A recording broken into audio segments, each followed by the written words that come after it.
Right. So, I stumbled upon this video on Twitter that was talking about how like Nirvana was like part of a conspiracy to kind of like get males to be more feminine and um, be more like depressed and stuff, and then it like picked on the word Nirvana itself and all that, and it can seem convincing, but I'm not convinced. But there is something interesting about this era, and they might have been a small piece of it, not by their own knowing.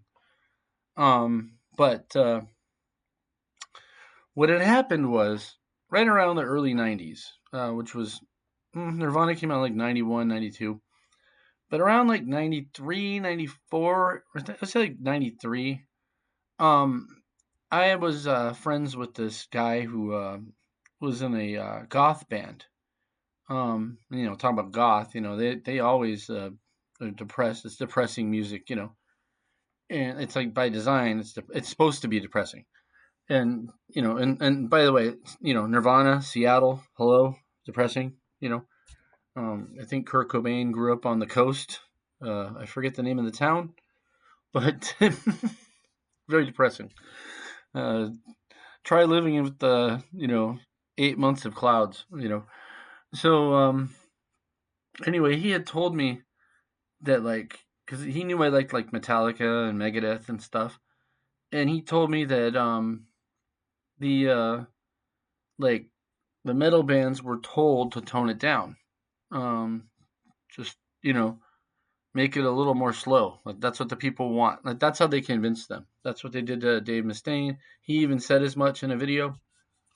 And I don't know about Metallica, but it's obvious. Metallica's Black Album pissed me off, but then like everybody liked it, and now all of a sudden everybody liked metal. All the people are picking on me. You know, um, so thank God for Iron Maiden, and thank God for Pantera. They kind of held the torch for metal. But so you had that happen, but another thing happened because my first love in music was rap music, and it still is. And it like hip hop, and it like was very positive and about dancing and maybe saying I'm a better rapper than you and stuff like that. Just that kind of stuff. And even like about like positive social change, ending racism, etc. And then um there always was NWA, okay? We know that. Like they're OGs, it's understood. But all of a sudden like that kind of stuff became like the only thing out there. So it's like all that the record companies wanted was they wanted like rap to be like about killing and hoes and drugs and this and that. And it was very negative. And so you had this confluence of metal becoming like deballed, basically, and rap becoming the only place to find testosterone. And then, this Nirvana stuff I couldn't stand because I had to learn it in order to be in bands and make friends with people. Because otherwise, if I didn't, I would have zero social life. And it just drove me nuts because I didn't really like this music. It's not like I have a problem with Nirvana. It's just not my cup of tea. Um, so what ended up happening was after a while, I was in like a band with people who were trying to like we tried to be like Pink Floyd and Rush at the same time, but just didn't work out. And so I left that and started like producing stuff like techno rap type stuff again. Just found my roots, and you know, and now we're past this era. But that era, like that 90, that we're well past that in this story. But what happened was like it's almost like the record companies like told the metal bands to tone it down, and then started promoting stuff that would turn the average teenager into a thug.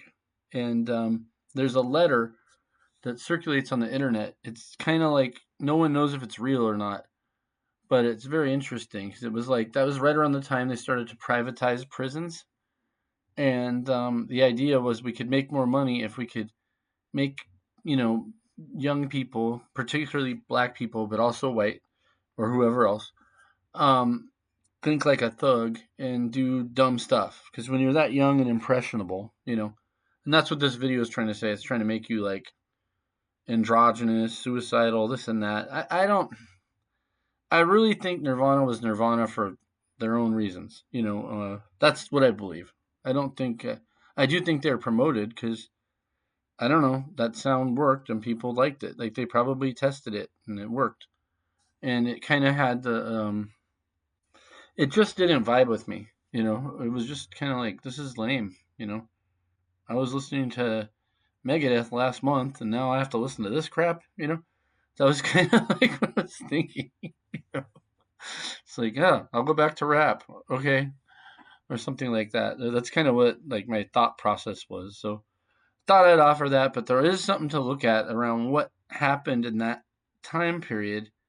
And, it makes you think about how music influences people. I don't know how it influences people now, like young people like that age, like say 12 to 14, like what it does to their brains. Like, because the music today to me sucks. It could just be my age, but it just sounds like it's like not very well produced. And, like even the Nirvana albums were well produced. So yeah, I'll leave it there.